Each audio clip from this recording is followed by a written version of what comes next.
Alright, my friends, so in the last videos or in the last few videos that we have we have learned a lot about ES6, and we have learned a lot about ECMAScript 6 and all the new features that been added to the JavaScript world.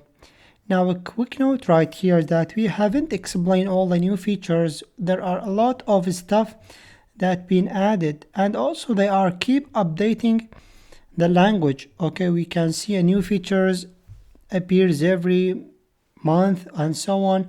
So even with ES6, which is the 2015 JavaScript, we have some stuff that we haven't explained, things like classes, things like proxies. I don't know, there are a lot, but I just want to let you know that I think this is the enough JavaScript that you need to know to start working with React or React Native or any JavaScript framework, really.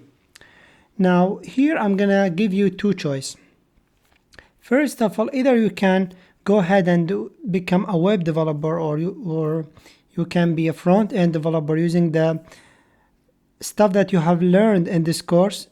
And also you can continue learning about React or whatsoever framework that you will choose, but strongly React, because it has really the similar syntax that we have took.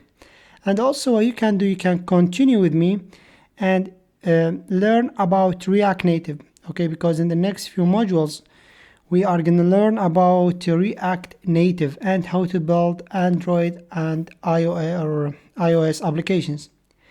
Now, in this will be the last video in this module. We haven't explained all the listed features that here I have wrote them for you so you can read what we have learned. And also, if you notice that I have put them in a real example. Now, once we come to the React Native section, and we are gonna try to take an overview to the code that is being written by the React Native generator. And I promise you that you will know, 90% maybe, if not 100% of the code that is generated by default. If you followed me and watched all these videos, then you are gonna be able to read all the code that was generated. Now similarly with React and so on, because really these are the features that give you the ability to build a lot of new features or build any functionality that you want. So hopefully that makes sense. That was the last video in this module. Thank you, my friends, so much for watching. Hopefully you have learned a lot and you have no problems. If you have, please reach out to me and I will be glad to help you. So see you in another one.